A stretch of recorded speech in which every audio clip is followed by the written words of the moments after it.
Ladies and gentlemen, in this RedGamingTech.com video, we're going to be discussing fanboyism, or should I say, being an extreme fan of one console or one company in general.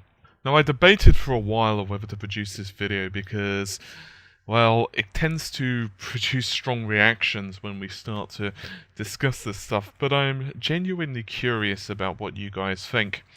Now, I'll give you a few examples. I'm sure you can guess them anyway, but, Xbox owner says that PlayStation sucks, or PlayStation owner says that, the Wii sucks, or the, PC owner said that, consoles are crap, and so forth, and so forth. But this mentality, if I'm honest with you, has never really, especially recently, never really made sense to me. Now, I'll admit, when I was younger, I was a huge Sega fan, quite big, and I was reading a lot of the official magazines and so on with the Saturn, and it did somewhat blind me, if I'm honest, to some of the inherent faults with the Saturn, but obviously back then the internet wasn't such a big thing, and I certainly didn't have it until later on. I got mine late PlayStation, and so when I got the PlayStation, I started to realize that, hang on a minute, this isn't really true. The PlayStation is pretty awesome as well as the Saturn, and I love both systems. And since then, I've been fairly even. I was quite vocal on the time of the PlayStation's release, the PS3, should I say, because I was concerned over a few of the specifications of it, mostly on the difficulty with selling, or should I say, producing games for the cell processor. But other than that, I have to admit I was quite an Xbox fan because I really liked Xbox Live and so on functionality, but generally speaking, I've always tried to be down the middle, the same as PCs. As you guys know, I'm predominantly a PC gamer, and I have been for a long time. I just happen to prefer it, as in the control methods, the flexibility, and whatever else as well. But I understand that there are certain limitations on the PC, and you certainly cannot take a PC around your friend's house, to play a certain game, and a lot of games on the PC aren't multiplayer on the same system, for example. Also, there are less fighting games, and you guys know the drill. Every system has inherent problems. However, what really astounds me is when you read forums and so on, and this is one of the reasons I frequently try to avoid them now. You go on to read about a specific product. For example, just like anyone should do, I researched before I bought my new graphics card, and inevitably you get people on both sides of the fences, and one says that, this graphics card is the best thing that they've ever owned, bar none. And then another person will say, no, no, no, no, no, it absolutely sucks. You need to go for the other brand. So, for example, they will say Nvidia sucks. You need to go for AMD, or AMD sucks. You need to go for Nvidia's brand. Or if we're talking about CPUs, Intel owners will act as if the AMD CPUs in games simply cannot basically function, and if you're trying to run a much better graphics than, say, or I don't know, a game made in 1980 or something like that, then you're going to be, well, shit out of luck. On the other hand, AMD owners act exactly the opposite. And of course, you do get people who are sensible. I'm not saying everyone on the internet is extreme. Most of the viewers I have, fortunately, may I add, I'm pretty glad most of you guys are extremely mature and you have quite a balanced viewpoint, and that's fantastic in my opinion. And I want to give you guys a few of my thoughts to this. There are several reasons why fanism, shall we say, exists. And I try to say fanism because there are girls, women, who are just as bad as, well, men. And so I don't really think fanboyism is really appropriate, because a lot more women now are starting to get into gaming, and that's a different topic. But the thing is, in my opinion, when you drop, say, 300 on a new console, you sometimes are somewhat blinded by the fact that another system may have a game that you really want. And this is especially true if you perceive that your system is losing, in other words, not doing as well. And even if the war, if you will, and I, of course, use quotation marks around these terms, but if we're talking about, say, the PlayStation 3 and Xbox 360, I don't think. Let's assume that you only owned one of the systems. It doesn't matter which one. I'll just say the Xbox just for a moment. You would miss out on certain games, of course. You would miss out on something like Metal Gear Solid, but then you'd have other games like Gears of War Judgment, and you'd miss out on, say, Gran Turismo, but you would have something like Forza, and you guys get the idea by now. And honestly speaking, I have an Xbox 360, PlayStation 3, I own a Wii, I don't own a Wii U, and I own a PC. And I don't really play on my Xbox that much. I do own it. I play on my PS3 a little bit more actually. But honestly speaking, I think that if no matter which system you'd have bought, let's say you only wanted to buy one, or only had the cash for one, or only had the space for one, or you absolutely detested Sony because, I don't know, the TV that you bought from them that 10 years ago exploded and burned down your house or something. Let's assume that that's the case. You can't really say that the other console was a bad choice. In other words, it was, pretty damn good gaming system. But honestly, in my opinion, if you can own both or all the systems, then that's always the way to go. There are other reasons, however, why I always want both companies or, all companies to do well. Let's talk for a moment about CPUs on PCs or graphics cards on PCs. I own a NVIDIA graphics card, and that isn't a statement as in ha ha ha, that's just a statement as in I wanted to go for it. There's a couple of reasons for that. One, I'm running this gaming channel, and therefore certain games, not as many as I would like, if I'm honest, run hardware physics, and that of course is native right now at least to NVIDIA with their CUDA technology.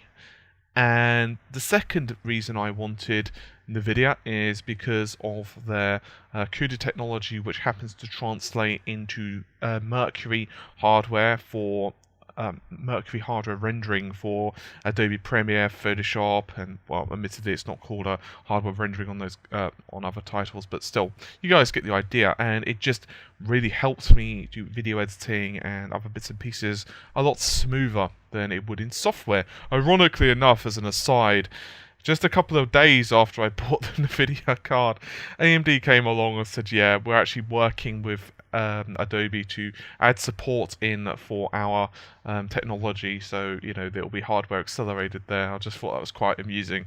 But anyway, but honestly speaking, I would not want NVIDIA to outpace AMD by a substantial margin. If I had my way, I'd want it to be pretty much in the middle. Why? Well, there's a couple of reasons. In my opinion, I've said this before when I was talking about what graphics card you should buy, as in, the guide to how to select it. You should never just say, this card is the fastest overall. You should actually look at the games that you are going to be playing, at the resolution you are going to be playing in.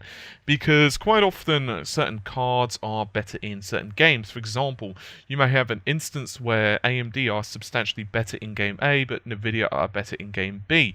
And obviously, driver revisions can somewhat help this, but honestly speaking, you just have to make an informed decision. So let's talk for a moment about what happens if, say, AMD produce really awesome cards and say NVIDIA are really far behind. That simply means that then AMD can, well, pretty much command whatever price they want for their cards. And that doesn't really help anyone. Arguably, CPUs right now have stalled in terms of the growth forward. There are a couple of reasons for this. One is memory bandwidth. It's not exactly the only reason, however. And honestly speaking, I don't really like that. AMD right now are probably going to be a lot more competitive when their new range of CPUs come out. At least I'm really hoping so, because I love Intel processors. Intel processors I'm actually using for the last couple of generations now. But they are doing some stuff on the next range of processors after Haswell onwards, basically, that pretty much make the CPU part of the motherboard. In other words, you will not be able to remove it unless you're extraordinarily comfortable with soldering and you can actually somehow buy the CPU separately, and I don't really like that idea. It does have a number of benefits, including power, less power usage, but honestly speaking, I just want the flexibility, because let's assume my motherboard explodes. Let's assume that, say, I don't know, the processor is just not as good as I want, or let's say, one of my friends says to me, "Hey, you know what, dude? I'll buy your processor off you," and I say, that's actually not a bad idea, because then I could go ahead and upgrade this. Well, no, I can't, because I have to get rid of the entire motherboard, and I don't really like that approach. I've been fairly vocal on this in the past, and so I would really like AMD to offer an alternative that is as good. I'm not saying it has to be as good in every single way possible, because honestly I think that you need some differences between them, some disparity between them, because let's assume, for example, that one doesn't do anything better than the other one, then it comes down to simply price, and that will never happen anyway, because despite the fact that engineers are going to approach the same problem and probably produce something that's very similar, in reality they are human beings, and you have to design something within the capacity and capability of the company that you are working in and the thought processes of the team that you are working in. Therefore, you are not just going to suddenly produce something that is exactly the same. It's just extremely unlikely. That's why, even let's assume that the PlayStation 4 and the Xbox 720 are using exactly the same CPU, you'll notice that the rest of it is really different. The Xbox is using Move engines, it has a different GPU layout, it could even have an Xbox 360 socket in it for all we know right now, and of course the PlayStation doesn't. It's very different. And I'm not saying one is better than the other one, it's far too early to tell that, I'm just merely pointing it out. And I think that this is a very, very important lesson for anyone, because when you start getting to the point where you don't really have a major competitor, innovation starts slowing down. It's that simple. I think it's very, very, very easy for us as gamers. I don't care what system you're using. I don't care if it's PC or Xbox or Wii or whatever. It's very easy to say that we are very insular. In other words, we don't realise that gaming, despite the fact that we are growing as a market, it's still a very medium-sized market. In other words, it's still not really recognised as much as possible. Incidentally, this is another reason that I want more women to get into games. But that's, as I said, somewhat of a different topic, but I'll quickly touch upon it. In my opinion, one of the reasons I want women to get into gaming, despite the fact that I think it's really fun, but it also pulls a lot more money into the games market. And that's only really good because, in my opinion, it can only lead to bigger and better innovations. More money equals more players, and by players I mean sellers, if you will. And more to the point also, more gamers who are women inevitably will breed more developers who are women, and in my opinion that's very good, because some of the really big games have been written by women, and this can only lead to what I would consider a more balanced approach. Funnily enough, actually, I'm not like the biggest into stock markets or anything like that, but I have a few friends who are, and one of them, I won't mention his name, he was telling me in a long conversation with him when the stock market crashes were happening, by the way, that him and his friends said that one of the problems were with this whole situation is there are too many men in investing, and because of that, invariably, men are more likely to take certain gambles and risks that maybe women wouldn't. Women would probably do things a little bit differently. I'm not saying that they won't take risks, but I'm saying they would take different risks, and this is generally, by the way, I'm not saying every woman and every man is the same before I get some major comments, but I'm simply saying that there's a good possibility if more women had been into this in housing and everything else, that the stock market possibly would have not crashed so badly. At least that's his opinion, that's not mine, and I don't know enough about it to really second guess him, so there you have it. But as I was saying, more women would be fantastic in that respect. But to get back to my original point, because I'm kind of drifting somewhat, which I tend to do, I think that if gaming is to really stand up, we really need a lot of competition.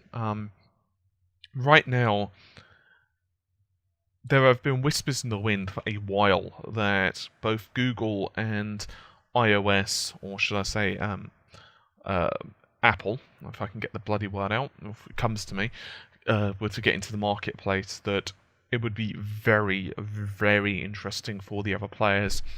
Because right now, the market isn't conquered. As in, what I mean by that, if you guys remember the internet pre-Google, I know that's a deep and disturbing thought, but think about it for a second. If you were around back then, I remember all these other search engines, and I certainly wasn't like a super long-term user.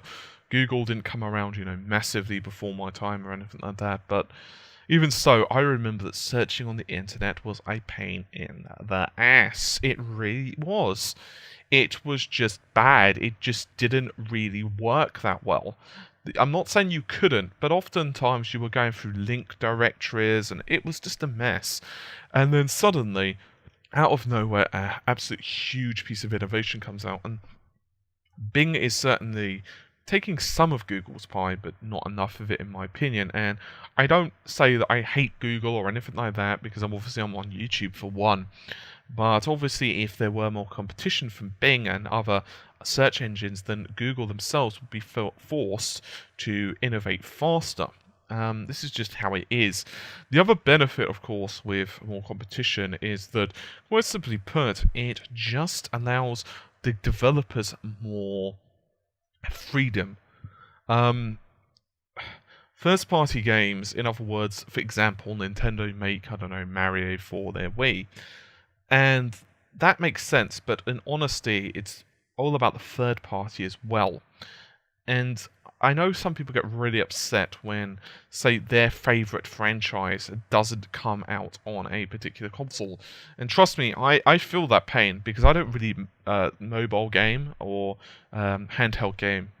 I don't own a Vita or a 3DS or whatever. I own a cell phone, of course, and I rarely game on that. But generally speaking, I don't really mobile game. It's not that I hate it, it's just I don't really get the time. And consequently, some of my favourite gaming series are Castlevania. I haven't really mentioned that in this. But I watch time and time again as several of the titles constantly get placed on these bloody mobile devices. I don't mean this in a nasty way, but it annoys me. Not because that I begrudge the handheld gamers actually having the system. It just annoys me because I can't play it, and I want to play the games. And I wish that they released it on, for example, Steam, even if it was using some type of emulator or whatever. But obviously that's not to be. And some games are re-released. For example, Resident Evil Revelations is being ported to PC, PS3, and Xbox 360 was fantastic, because I obviously never got to play it, and I really did want to. In fact, it was actually one of the reasons I was extremely tempted to buy a 3DS, because Spoonie Gipper is actually on this channel, was telling me how awesome Revelations is. He was just being honest. He wasn't, teasing me or anything. He was just saying it's really good. And I think that's the thing as well. I really, I don't really get this whole Call of Duty and Modern Warfare thing. I was a huge Counter-Strike fan back in the day. I was, I wasn't as good as some of you guys probably were, but I was pretty decent. I was, I was consistently up there on the server list. I'm awful now. Before anyone asks if I still play, I am absolutely bloody awful. I can barely, remember some of the maps, but I used to be pretty good, and I used to play Quake a little bit, but I never really got why people, hated on the other titles or whatever. I didn't. I personally hate playing FPS titles on a console. That's just my personal opinion, because I don't like the controller. But when I start hearing some of the comments on some of my videos, and I don't think it's most likely not my subscribers, to be honest. I'm getting thousands of views a day, and I'm really, really grateful, by the way.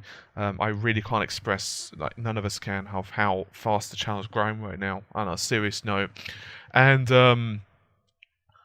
I look at some of the comments, and I really do not understand why people get so defensive over a console. It's not like if you defend Sony, it benefits you. And by which I mean, first of all, they are not going to give you free games. They do not say, hey, look, Killer 3000 on YouTube is defending us. Let's find out his PSN name. And because he's being such an ardent fan, we are going to send him all of the PSN games that we currently have out, and we will definitely give him a PlayStation 4 for free.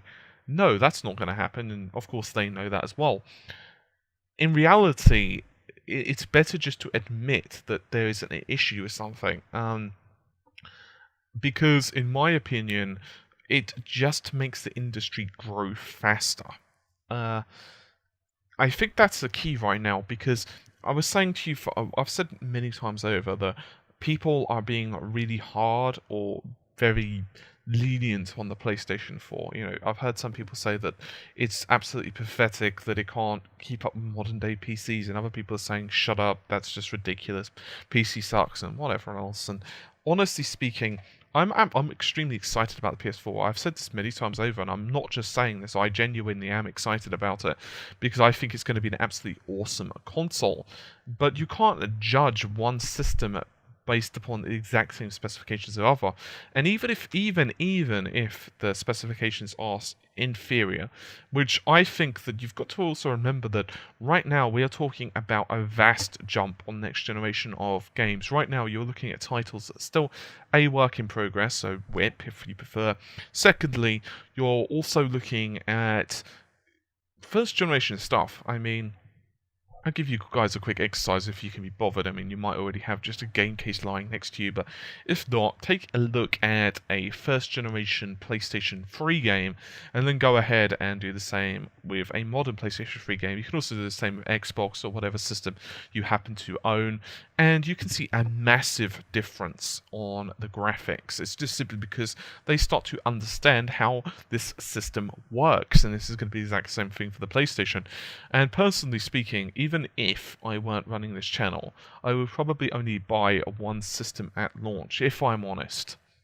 I'm going to try and buy both on launch, and I'd even like to do some party games with you guys as well.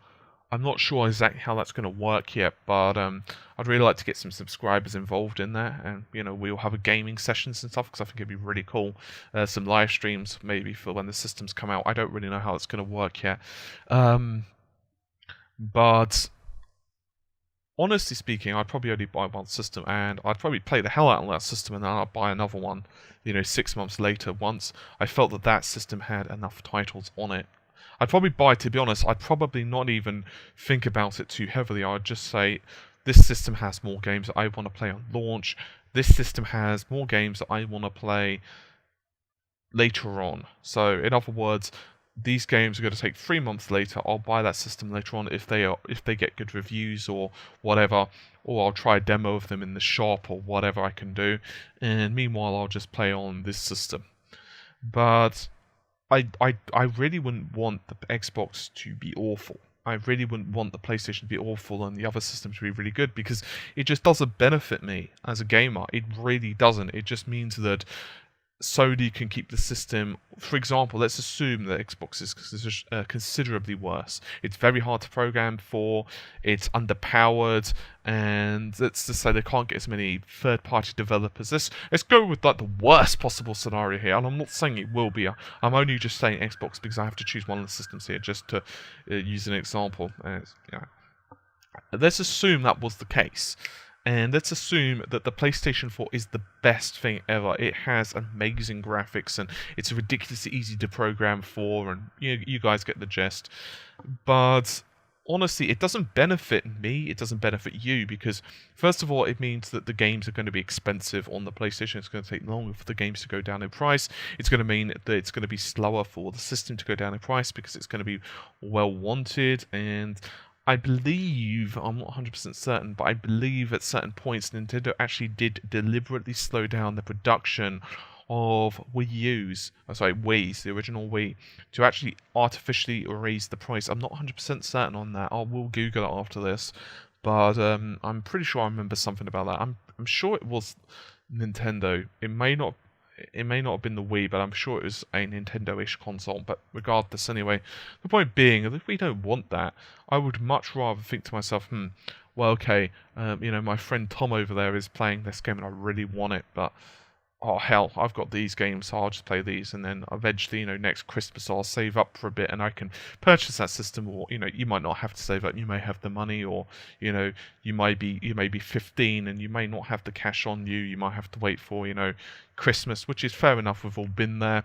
Or you may just be really rich and you might just be able to buy it yourself, and then you think to yourself, next week I'll buy it. Regardless, I think that's the key, and I think that we have to just remember that right now we're still in a fairly small market compared to what we will be. It is definitely growing. It's definitely a hell of a lot bigger than it was just a few years ago. I was telling just a few of my friends the other day that it's really astounding, because there's no way that, I don't think many people would have assumed that, let's say back in the Genesis era, that we would be seeing games consoles sell, not just millions, but hundreds of millions in some cases. More to the point, the games are going to be having production values, in some cases higher than Hollywood budgets. I don't think many people would have really called that.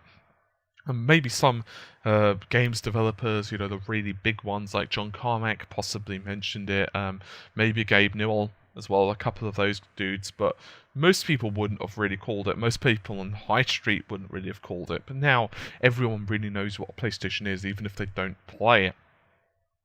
Anyway, this hasn't really been an informative video, it's just been more of a ranty, opinion-y type of thing. I don't really know the exact words we can put for that one. But anyway, hopefully you've somewhat enjoyed it. So anyway, hopefully you've enjoyed it somewhat. I'm really hoping anyway. So take care of yourselves, and bye for now.